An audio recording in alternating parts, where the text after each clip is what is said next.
Hi, good evening, guys. Welcome to my YouTube channel. I hope you guys are doing well.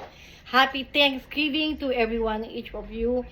And by next year, I'm looking forward to give you a lot of things that you really want to manifest a lot of money. Um, just right now, I'm so busy at this time, but eventually next year, I'm going to. You guys are going to see me every day at my YouTube channel, and then I'm going to open another YouTube channel. And but this time, I'm going to collaborate with someone.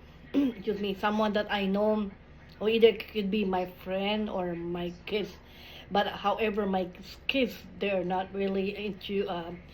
They don't like to take the video, so they're really shy. But except me, I'm not really shy.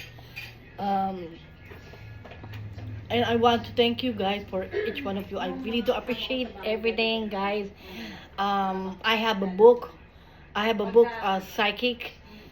I'm going to teach you guys and help you what to do, and just think more positive. Just get rid of all the negativity because it's not going to help. So just keep praying, and manifest a lot of money.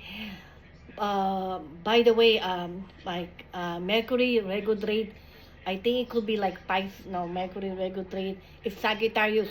A lot of things have changed in our life, so definitely there's a lot of money to come. Just look for the 444. Just check on the your phone or your Google it, and so you guys, you know what it's about. 444, there's a lot of transformation, a lot of things happen in your life. Just, you know, I just want to let you know that, you know, make sure you're think more positive, and everything it went well. Thank you so much, guys, and namaste, and God bless. Have a good day, guys.